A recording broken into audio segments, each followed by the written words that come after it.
Hello and welcome in Pharmapedia classes. तो हम अपने जो पहला वाला पार्ट था उसके अंदर हमने स्टेराइल पाउडर के अंदर बहुत सारी चीज़ें पढ़ी थी। उसके अंदर हमने देखा था कि स्टेराइल पाउडर वाला जो एरिया होता है वो एरिया कैसा होता है, जिसको क्लास 100 के एरिया बोलते हैं। स्टेराइल पाउडर के अंदर कौन कौन से प्रोडक्ट आते हैं वो भी हमने पढ़ा था। फिर हमने हिपा फिल्टर पढ़ा था। हिपा फिल्टर किसका बना हुआ रहता है, एस्बेस्टोल का बना रहता है, ये हमने देखा था। फिर हमने देखा कि हिपा फिल्टर की एफिकेसी कितनी रहती है, वो कितने पोर के माइक्रो ऑर्गेनिज्म को रोक देता है, ये सब चीज़ें हमने पढ़ी थी। उसके बाद मैंने आपको बताया था जो स्टेराइल प्रोडक्ट बनाया जाता है जो मोस्टली लिक्विड फॉर्मुलेशंस रहती है, जिसके अंदर एम्प्यूल्स वायल्स सब आते हैं। तो ये जो स्टेराइल प्रोडक्ट बनाया जाता है, यहाँ पे आपने देखा होगा कि इसके अंदर हम एपीआई लेते हैं और फिर एक व्हीकल्स रहता है। उसके बाद हम एडजुवेंट डालते हैं। एडजुवेंट मतलब कुछ एक्सिपिएंट जो उस व्हीकल को और एपीआई को अच्छे से डिजोल्व करे और एक अच्छा फॉर्मुलेशन बनाए। तो हमने अपना जो पार्ट फर्स्ट था उसके अंदर हमने व्हीकल्स के बारे में पढ़ा था। तो हमने व्हीकल्स के अंदर एक्वस व्हीकल्स और नॉन एक्वस व्हीकल्स के बारे में पढ़ा था। एक्वस के अंदर मैंने आपको वाटर फॉर इंजेक्शन बताया था, स्टेराइल वाटर फॉर इंजेक्शन बताया था, बैक्टीरियल वाटर फॉर इंजेक्शन बताया था। ये कैसे बनते हैं, क्या टेम्परेचर इसका रहता है स्टोरेज का, ये सब चीज़ें हमने देखी थी। फिर मैंने आपको नॉन एक्वस सॉल्वेंट के बारे में बताया था, जिसके अंदर मैंने आपको अराचिस ऑयल, पीनट ऑयल, इन सब के बारे में बताया था। आज हम कुछ एडजुवेंट के बारे में पढ़ेंगे और हम क्या क्या डालते हैं स्टेराइल पाउडर के अंदर, वो सब चीज़ें आज के वीडियो में पढ़ेंगे। तो एडजुवेंट में हम सबसे पहले बफर यूज़ करते हैं। तो आपको पता है ये जो पेरेंटल प्रोडक्ट रहते हैं, जो भी स्टेराइल प्रोडक्ट रहते हैं, ये अपने सीधे ब्लड के अंदर डाले जाते हैं या फिर हमारे इंट्रामसल के अंदर डाले जाते हैं आईएम इंजेक्शन के थ्रू। तो आपको पता ही जब अपने बॉडी के अंदर डायरेक्ट डाले जाते हैं तो अपना बॉडी का पीएच रहता है, ब्लड का पीएच रहता है 7 के अराउंडिंग। तो हमारा जो प्रोडक्ट है वो मस्ट भी 7 के अराउंड होना चाहिए। अगर 7 से ऊपर नीचे होगा तो क्या करेगा, वो इरिटेशन कोज करेगा। तो हमारा बफर हम क्या करते हैं, हम बफर सॉल्यूशन डालते हैं अपने प्रोडक्ट के अंदर, एपीआई के अंदर, अपने सॉल्वेंट व्हीकल के अंदर, ताकि अपना बफर क्या करेगा, उसका पीएच एक मेंटेन रखेगा। तो क्वेश्चन आता है कि पेरेंटल प्रोडक्ट के अंदर मोस्ट कॉमनली बफर कौन सा यूज़ किया जाता है, तो फॉस्फेट बफर यूज़ किया जाता है। तो ये फॉस्फेट बफर का फॉर्मूला देख लो आप, ये नीचे फॉर्मूला मैंने लिख के रखा है। और दूसरा सिट्रेट बफर, तो ये यूज़ किया जाता है। एक बोरिक एसिड का भी बफर यूज़ किया जाता है, बट वो पेरेंटल प्रोडक्ट के लिए नहीं किया जाता। वो ओएसडी प्रोडक्ट या जो अपने टॉपिकल प्रोडक्ट है उनके लिए ज़्यादातर बोरिक एसिड वाला बफर यूज़ किया जाता है। पेरेंटल के लिए ये इसलिए यूज़ नहीं किया जाता क्योंकि वो इरिटेशन कोज करता है और ऊपर से बोरिक एसिड एक खुद एज ए एंटीसेप्टिक यूज होता है। तो इस वजह से हम उसको पेरेंटल प्रोडक्ट में यूज़ नहीं करते। तो ये आपको याद रखना है, एग्जाम में सीधा सा क्वेश्चन आएगा कि इनमें से कौन सा एज ए पेरेंटल प्रोडक्ट के लिए बफर यूज़ नहीं किया जाता, तो बोरिक एसिड। इसके बाद जो नेक्स्ट जो एडजुवेंट है वो है एंटीऑक्सीडेंट। तो आपको पता है जो पेरेंटल प्रोडक्ट रहते हैं तो वहाँ पे क्या होता है, ऑक्सीडेशन उनके प्रोडक्ट का हो जाता है, प्रोडक्ट ख़राब हो जाते हैं, उनकी सेल्फ लाइफ है ना, उनको बढ़ाने के लिए हमें एंटीऑक्सीडेंट डाले जाते हैं ताकि वो प्रोडक्ट क्या है काफ़ी लंबे टाइम तक वो स्टेबल रहे। तो एंटीऑक्सीडेंट का एक क्लासिफिकेशन है, वो क्लासिफिकेशन हम देखेंगे क्योंकि एग्जाम में क्वेश्चन एंटीऑक्सीडेंट के बारे में बहुत आते हैं। तो इसके 5 टाइप से हमने क्लासीफाई किया गया है एंटीऑक्सीडेंट को। तो एंटीऑक्सीडेंट होते क्या हैं, तो एंटीऑक्सीडेंट वो सब्सटेंस रहते हैं जो ऑक्सीडेशन होने से रोकते हैं, अपना प्रोडक्ट जो ऑक्सीडाइज हो जाता है, जो ख़राब हो जाता है, उसको रोकते हैं। क्योंकि ये एंटीऑक्सीडेंट ऐसे सब्सटेंस है जो खुद ऑक्सीडाइज हो जाएंगे पर अपने प्रोडक्ट को ऑक्सीडेशन होने नहीं देंगे। तो इसका जो क्लासिफिकेशन है उसमें पहला है रिड्यूसिंग एजेंट। तो इसमें एस्कॉर्बिक एसिड यूज करते हैं, थाया यूरिया, सोडियम मेटाबाइसल्फेट और सोडियम थायोग्लाइकोलेट। तो क्वेश्चन एग्जाम में आता है कि ascorbic acid, sodium metabisulphite, sodium थायोग्लाइकोलेट ये एज ए एंटीऑक्सीडेंट यूज करते हैं। ये कौन सी क्लास के अंदर आते हैं, तो ये रिड्यूसिंग एजेंट के अंदर आते हैं। तो ये जो है एस्कॉर्बिक, सोडियम थायोग्लाइकोलेट, सोडियम मेटाबाइसल्फेट, ये जितने भी एंटीऑक्सीडेंट ये वाटर सोल्यूबल हैं। तो ये जो पेरेंटल प्रोडक्ट उनके लिए यूज़ किए जाएंगे। इसके बाद सेकंड क्लास है वो ब्लॉकिंग एजेंट। तो ये ब्लॉकिंग एजेंट में कौन कौन से आते हैं, तो इसमें फैट सोल्यूबल विटामिन आते हैं। तो फैट सोल्यूबल में आपको पता है विटामिन फैट सोल्यूबल, सॉरी मैंने गलत बोल दिया। ब्लॉकिंग एजेंट के अंदर कौन से आते हैं, तो जितने भी ब्लॉकिंग एजेंट के अंदर जो एंटीऑक्सीडेंट आते हैं वो क्या रहते हैं, वो फैट सोल्यूबल नेचर के होते हैं। जैसे पहले वाला रिड्यूसिंग एजेंट वाले क्या आते हैं, वाटर सोल्यूबल थे। तो ब्लॉकिंग एजेंट में कौन से आते हैं, फैट सोल्यूबल वाले एंटीऑक्सीडेंट आते हैं, जिसके अंदर BHT ब्यूटाइल हाइड्रोक्सी टोलुइन आता है, दूसरा BHA ब्यूटाइल हाइड्रोक्सिल एनिसिलिन आता है। इसके बाद विटामिन E, वो भी क्या है आपका, वो भी एज ए एंटीऑक्सीडेंट यूज किया जाता है फॉर किस प्रोडक्ट के लिए, फैट सोल्यूबल के लिए, और पायरोग्लाइकोलेट। और इनका जो मैकेनिज्म क्या है, तो ये ब्लॉकिंग एजेंट है, ये ब्लॉक कर लेते हैं जिससे ऑक्सीडेशन नहीं होता है। तो ये आपको याद रखना है। तो क्वेश्चन आता है कि इंट्रामस्कुलर कोई इंजेक्शन है या फिर कोई ऐसा प्रोडक्ट है जो फैट सोल्यूबल है, उसमें कौन सा विटामिन, उसमें कौन सा एंटीऑक्सीडेंट यूज़ करेंगे, तो ब्लॉकिंग एजेंट वाला यूज़ करेंगे। तो ये बहुत इंपॉर्टेंट एंटीऑक्सीडेंट है।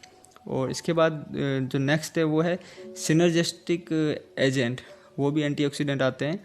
तो इस क्लास के अंदर सिट्रिक एसिड आता है, टार्टरिक एसिड आता है और फॉस्फरिक एसिड आता है। तो ये भी नाम आपको याद रखना है। फिर अगला है वो कॉम्प्लेक्सिंग एजेंट, तो इसके अंदर EDT हम यूज़ करते हैं, ये भी एज ए एंटीऑक्सीडेंट यूज़ किया जाता है। फिर हम लास्ट में गैस भी यूज़ करते हैं, उसके अंदर हम नाइट्रोजन गैस यूज़ करते हैं एज ए एंटीऑक्सीडेंट। तो देखो आपको 2 ऊपर वाली क्लास तो बहुत अच्छे से याद रखनी है। रिड्यूसिंग एजेंट मतलब वाटर सोल्यूबल एंटीऑक्सीडेंट, ये सारे हैं, ascorbic acid, thiourea, sodium metabisulphite और सोडियम थायोग्लाइकोलेट। अभी जो एस्कॉर्बिक एसिड का विटामिन C है, तो vitamin C as a water soluble as a antioxidant है। इसी तरह ब्लॉकिंग एजेंट में विटामिन E भी यूज किया जाता है, वो as a fat soluble antioxidant है। तो एग्जाम में क्वेश्चन ये आता है कौन से vitamin as a antioxidant use किए जाते हैं, तो विटामिन C और विटामिन E। अब क्वेश्चन आ जाए कि कौन सा vitamin as a fat soluble antioxidant है, तो विटामिन E। पूछा जाए तो कौन सा वाटर सोल्यूबल एंटीऑक्सीडेंट, तो विटामिन C। तो इस तरह से आपको याद रखना है, एज ए एडजुवेंट एंटीऑक्सीडेंट बहुत इंपॉर्टेंट है। नेक्स्ट जो एडजुवेंट है वो है प्रिजर्वेटिव। अभी जो प्रिजर्वेटिव है ये क्या चीज़ है, तो प्रिजर्वेटिव ऐसे सब्सटेंस रहते हैं जो माइक्रोबियल ग्रोथ को इनहिबिट करते हैं। जो अपना प्रोडक्ट है, जैसे आई ड्रॉप है, तो आई ड्रॉप हम बना रहे हैं, तो आई ड्रॉप हम नहीं चाहेंगे कि आई ड्रॉप के अंदर माइक्रोबियल ग्रोथ हो जाए, क्योंकि वो अगर आई ड्रॉप का जो अपना सॉल्यूशन जो दवाई है उसी के अंदर अगर माइक्रो ऑर्गेनिज्म ग्रो कर रहे हैं, फिर वो पेशेंट जैसे आईज के अंदर अप्लाई करेगा तो वो तो ब्लाइंड हो जाएगा। इसी तरह कोई माइक्रो ऑर्गेनिज्म में अपने एम्प्यूल के अंदर सॉल्यूशन के अंदर आ गया, तो जैसे इंजेक्शन डाला आईवी के थ्रू, तो अपने बॉडी में माइक्रो ऑर्गेनिज्म घुस जाएगा, हमें फीवर हो जाएगा। तो हम चाहेंगे कि अपना जो प्रोडक्ट है वो एक तो वो स्टाइल रहे, पर उसके साथ फ्यूचर में भी उसके अंदर कोई माइक्रो ऑर्गेनिज्म ग्रो ना करे। तो इसलिए हम जो एजेंट डालते हैं वो कौन से, प्रिजर्वेटिव एजेंट जो माइक्रोबियल ग्रोथ को इनहिबिट करते हैं। तो मोस्टली जो पेरेंटल प्रोडक्ट में जो प्रिजर्वेटिव यूज़ किए जाते हैं वो मर्क्यूरल कंपाउंड यूज़ किए जाते हैं, जिसके अंदर फिनाइल एसीटेट और फिनाइल नाइट्रेट ये यूज़ किए जाते हैं। इनकी कंसंट्रेशन लिखी हुई है 0.002 से 0.005%। ये कंसंट्रेशन बहुत ज़्यादा इंपॉर्टेंट है, एग्ज़ाम में पूछा गया फार्मासिस्ट एग्ज़ाम में। इसके बाद है बेंजल क्लोनियम क्लोराइड, नीचे मैंने लिखा है, तो ये जो BJC लिखना था मेरे को यहाँ पे, तो ये बेंजल क्लोनियम क्लोराइड है। ये यूज़ किया जाता है ऑप्थेल्मिक प्रोडक्ट के लिए, और ये पेरेंटल प्रोडक्ट के लिए यूज़ नहीं किया जाता। इसकी जो कंसंट्रेशन कहाँ है, तो 0.005 से 0.02, जो ऊपर वाली कंसंट्रेशन की लास्ट कंसंट्रेशन थी 0.005, वहीं से ये स्टार्ट हो रही है, ऐसे याद रखो। तो 0.005 से 0.02 कंसंट्रेशन यूज़ की जाती है। और दूसरा क्या है कि ये जो बेंजल क्लोनियम क्लोराइड है ये कैटायनिक नेचर का रहता है, जिसका पॉजिटिव चार्ज रहता है, क्वाटरनरी कंपाउंड के अंदर ही आता है।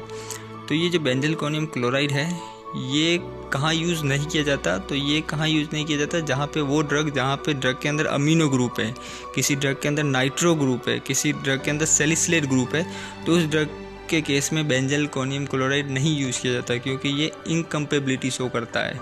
इसका अच्छा एग्जाम्पल है जैसे कि एस्प्रिन है, तो एस्प्रिन के अंदर सैलिसिलेट ग्रुप है, तो वहाँ पे हम ये बेंजल क्लोनियम क्लोराइड यूज़ नहीं करेंगे। कुछ जैसे सल्फोनामाइड ड्रग है, उसके अंदर अमीनो ग्रुप है, तो वहाँ पे हम बेंजल क्लोनियम क्लोराइड यूज़ नहीं करेंगे। तो ये भी एग्जाम में पूछा जाता है। इसके बाद न्यूट्रल एजेंट, तो न्यूट्रल एजेंट में क्या रहते हैं, ना तो ये कैटानिक होते हैं, ना एनानिक होते हैं, ना एसिडिक होते हैं, ना बेसिक होते हैं, सिंपल न्यूट्रल एजेंट रहते हैं। इसके अंदर बेंजाइल एल्कोहल है, 1% यूज़ किया जाता है as a preservative. Chloral butanol use किया जाता है 0.1% एज ए प्रिजर्वेटिव।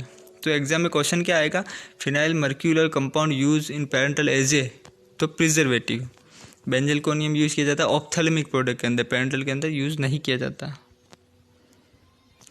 नेक्स्ट जो एजेंट है वो है बल्किंग एजेंट। अभी जो बल्किंग एजेंट के अंदर सॉर्बिटॉल, ग्लिसरीन और मैनिटोल। अब कई बार क्या होता है, अपना जो API है उसकी कंसंट्रेशन बहुत कम रहती है, तो हम वो कम कंसंट्रेशन का तो इंजेक्शन नहीं बना सकते, हमें तो कुछ वॉल्यूम बढ़ाने के लिए कुछ बाहर से इनर्ट मटेरियल चाहिए ताकि हमारा एक पर्टिकुलर वॉल्यूम आए। जैसे हम टैबलेट के केस में हम यूज करते हैं डाइल्यूएंट, जैसे 1 mg की मेडिसिन है एज ए डोज है, तो उस 1 mg की डोज की टैबलेट तो नहीं बना सकते, तो हमें बाहर से कुछ इनर्ट ऐसा मटेरियल चाहिए ताकि उसका बल्क वेट बढ़ जाए, तो उसके लिए हम डाइल्यूएंट यूज करते हैं टैबलेट में।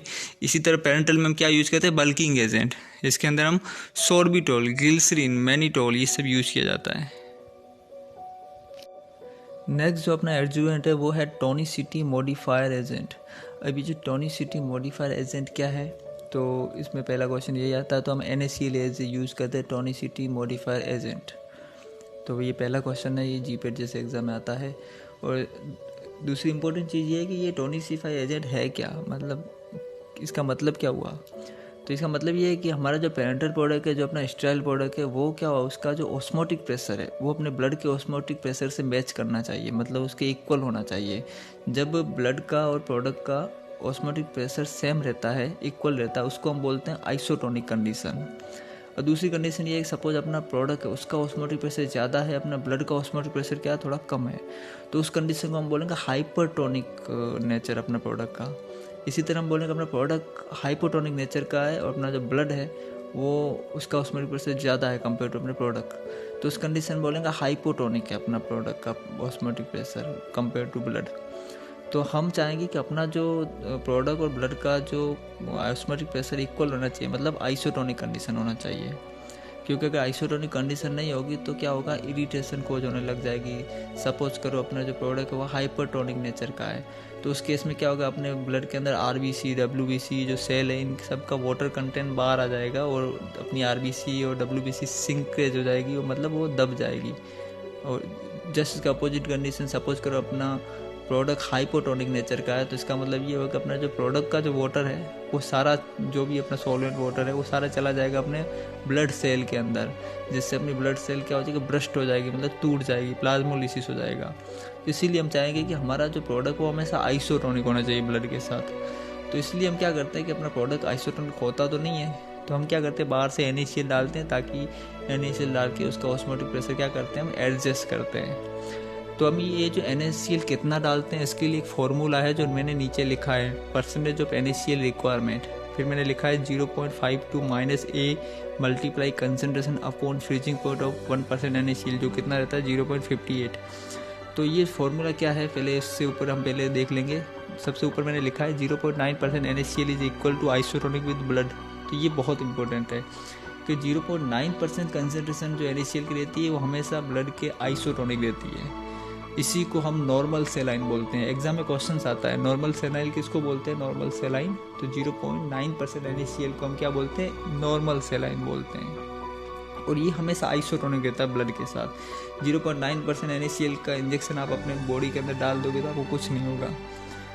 और दूसरा चीज़ ये बोला जाता है कि जो फ्रीजिंग पॉइंट अपने ब्लड का कितना रहता है, तो वो रहता है -0.52। फ्रीजिंग पॉइंट मतलब ब्लड फ्रीज कब हो जाएगा, तो -0.52 ये जो टेम्परेचर है इस पे क्या हो जाएगा, फ्रीज हो जाएगा। तो अगर मैं क्वेश्चन पूछूं 0.9% NaCl फ्रीज कब हो जाएगा, इसका फ्रीजिंग पॉइंट क्या होगा, तो ये ब्लड के इक्वल इसका ऑस्मोटिक प्रेशर रहता है, इसका मतलब इसका भी फ्रीजिंग पॉइंट क्या रहता है, 0.52 रहता है। अगर मैं क्वेश्चन पूछूं 1% NaCl का फ्रीजिंग पॉइंट कितना रहता है, तो -0.58 जो तीसरे नंबर पर मैंने लिखा है, -0.58 ये रहता है 1%। तो एग्जाम में हमेशा कन्फ्यूजन के ऊपर क्वेश्चन आता है। क्वेश्चन आएगा कि 0 नॉर्मल सेलाइन NaCl का फ्रीजिंग पॉइंट कितना रहता है, तो हमारे दिमाग में हमेशा NaCl फ्रीजिंग पॉइंट मतलब -0.58 रहता है, तो वो नहीं रहता है, वो ब्लड के इक्वल रहता है 0.9%, मतलब नॉर्मल सेलाइन ब्लड के इक्वल रहता है, इसलिए उसका फ्रीजिंग पॉइंट भी ब्लड जितना ही रहेगा।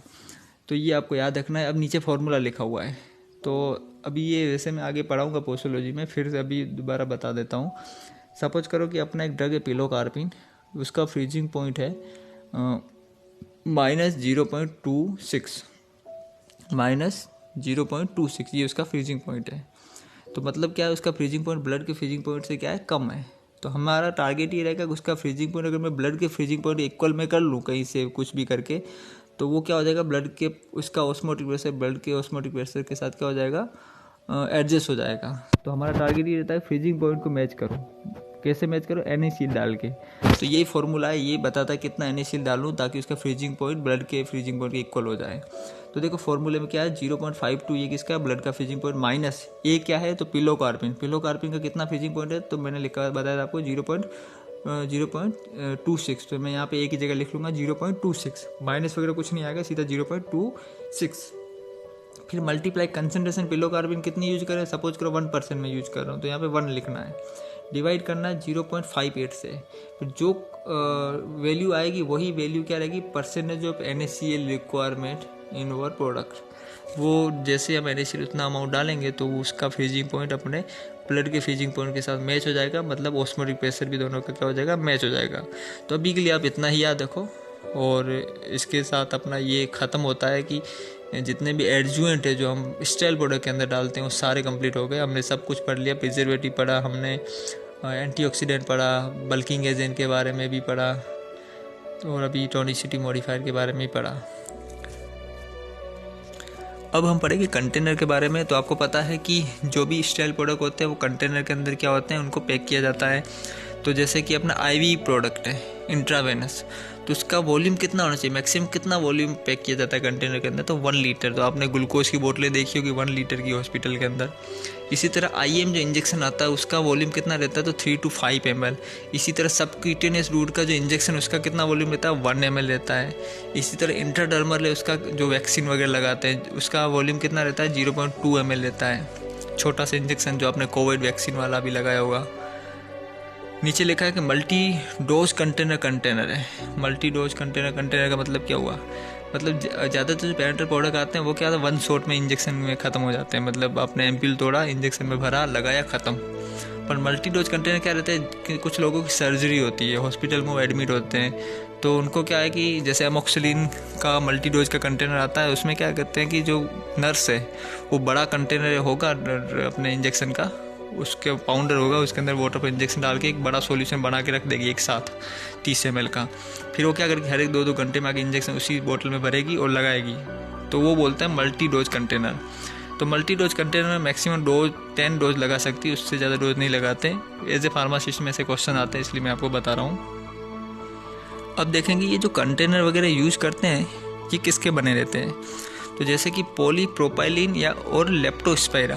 तो पॉलीप्रोपाइलिन और लेप्टोस्पाइरा का क्या बना रहता है, तो आपको पता है जो ग्लूकोज की बोतल आती है, स्क्वीजिंग बोतल, जो ग्लूकोज की बड़ी बड़ी बोतलें आपने देखी होगी, वो किसकी बनी रहती है, वो पॉलीप्रोपाइलिन और लेप्टोस्पाइरा की बनी रहती है। कुछ डिस्पोजेबल सिरिंज भी इनकी बनी रहती है।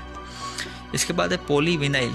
तो पॉलीविनाइल में क्या बना रहता है, तो जो बैग होता है जिसमें ये सब चीज़ें डाली रखी रहती है वो बैग बना रहता है आपका पॉलीविनाइल का। दूसरा ट्यूबिंग, जहाँ से वो सॉल्यूशन नीचे आता है ग्लूकोज वाला, तो ट्यूबिंग में किसका बना रहता है, पॉलीविनाइल का बना रहता है।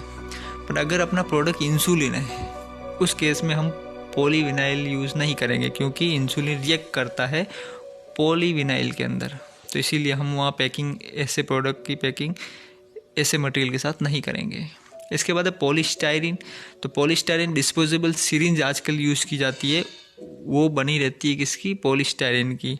तो ग्लूकोज की बोतल जब चढ़ाते हैं तो आपने देखा होगा जो इंट्रावेनस में इंजेक्शन डालते हैं वो प्लास्टिक की रहती है आजकल, वो जो बनी रहती है किसकी बनी रहती है, पॉलीस्टाइरिन की। इसके बाद पॉलीइथिलीन, ये एग्जाम में पूछा हुआ है। पॉलीइथिलीन जो आई ड्रॉप होता है, आई ड्रॉप का जो कंटेनर रहता है, जो इजीली क्या रहता है, फ्लेक्सिबल, दब जाता है अपने फिंगर से ताकि एक बूंद आंखों में चली जाए, तो जो इजीली दब जाता है, फ्लेक्सिबल नेचर का रहता है, वो फ्लेक्सिबल मटेरियल कौन सा होता है, वो पॉलीइथिलीन रहता है, और ये एग्जाम में पूछा हुआ है। हम ग्लास प्रोडक्ट भी यूज करते हैं एज ए पैकिंग। तो ग्लास बहुत सारे टाइप के रहते हैं, type 1, type 2, type 3, type 4, 4 type के रहते हैं। तो टाइप के बारे में एग्जाम में बहुत क्वेश्चन आता है, ये आपने रैपिडली बहुत बार देखा होगा, स्टैटिस्टिक्स के एग्जाम में ग्लास के ऊपर क्वेश्चन आता ही है।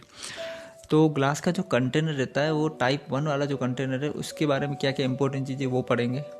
तो टाइप 1 वाले ग्लास को हम बोलते हैं बोरोसिलिकेट ग्लास, सबसे महंगा ग्लास रहता है, हाईली रेजिस्टेंट रहता है वाटर का, तो मतलब हाईली हाइड्रेट रेजिस्टेंट है, मतलब वाटर इसके साथ रिएक्ट कर ही नहीं सकता। इसके बाद ये किसका बना रहता है, तो बोरिक एसिड और सिलिकॉन डाइऑक्साइड का बना रहता है, नाम से पता चल रहा है बोरोसिलिकेट। इसी तरह दूसरा बात, ये जो टाइप 1 प्रोडक्ट वाला जो ग्लास है, टाइप 1 ग्लास है, ये कहाँ यूज़ किया जाता है, तो ये हम पेरेंटल प्रोडक्ट में यूज़ करते हैं। दूसरा अपने लेबोरेटरी के अंदर जो ग्लासवेयर है, बीकर्स है, ये अपना फनल है या फिर पॉलीमेट्रिक फ्लास्क है, ये सारे किसके बने रहते हैं? ये अपने बोरोसिलिकेट के बने रहते हैं, क्योंकि हम इन ग्लासवेयर के अंदर एसिड वगैरह सॉल्यूशन डाल यूज़ करते हैं, तो ये हाईली रेजिस्टेंट होने चाहिए। और इसके बाद हम क्या करते हैं, ग्लास कंटेनर के टेस्ट भी करते हैं कि बोरोसिलिकेट रियल वाला बोरोसिलिकेट है कि नहीं है। तो उसके टेस्ट के लिए पीछे हम पढ़ेंगे pounder test, water attack test. तो पाउंडर टेस्ट में क्या होता है कि हम इस ग्लास को तोड़ते हैं, पाउंडर बनाते हैं, फिर उसका हम टाइट्रेशन करते हैं। तो इसकी जो टाइट्रेशन हम करते हैं वो किससे करते हैं, वो एग्जाम में आता है। तो 0.02 नॉर्मल H2SO4 के साथ इसका टाइट्रेशन की जाती है 1 ml। तो ये टाइप 1 हो गया। अब हम टाइप 2 ग्लास के बारे में देखेंगे, वो है सोडा लाइम ट्रीटेड ग्लास। पहला था बोरोसिलिकेट, दूसरा है टाइप 2 जिसको बोलते हैं soda lime treated glass. Soda lime का मतलब क्या हुआ, सोडियम डाइऑक्साइड और कैल्शियम डाइऑक्साइड। अब ये ट्रीटेड का मतलब क्या हुआ, तो ट्रीटेड का मतलब ये है कि इस ग्लास की जो इनर सरफेस है, अंदर वाली सरफेस जहाँ अपना प्रोडक्ट कांटेक्ट में रहता है, वो सरफेस हमेशा सल्फर गैस से क्या रहती है, ट्रीटेड रहती है। मतलब उसके अंदर सल्फर गैस डाली जाती है ताकि वो उसके अंदर रिएक्ट कर जाए, फ्री एल्किली ग्रुप है वो न्यूट्रलाइज हो जाए।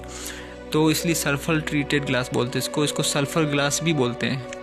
ये जो ग्लास यूज़ किया जाता है एक्वस नॉन एक्वस दोनों प्रोडक्ट के लिए यूज़ किया जाता है, बट कंडीशन है कि हम जो प्रोडक्ट यूज़ करें उसका पीएच ज़्यादा हाई नहीं होना चाहिए, 8-9 से ज़्यादा पीएच उसका नहीं होना चाहिए। अगर इससे ज़्यादा पीएच हुआ, एल्किली पीएच हुआ, तो उस केस में क्या होगा, एल्किली एरर आ जाएगा। मतलब वाटर के अंदर जो एल्किली ग्रुप है जैसे सोडियम, कैल्शियम, ये इनका लीकेज आउट हो जाएगा अपने प्रोडक्ट के साथ। तो हाई पीएच के कंडीशन में हम इसको यूज़ नहीं करते हैं। इसी ग्लास को हम सल्फर ग्लास कंटेनर बोलते हैं, क्योंकि इसकी इनर जो सरफेस है वो सल्फर से ट्रीटेड रहती है। तो ये आपको पता चल गया टाइप 2 ग्लास। तीसरी जो ग्लास है वो है टाइप 3 ग्लास, जिसको सोडा लाइम ग्लास बोलते हैं। पहली थी बोरोसिलिकेट, सेकंड थी सोडा लाइम ट्रीटेड ग्लास, तीसरी है वो सोडा लाइम ग्लास।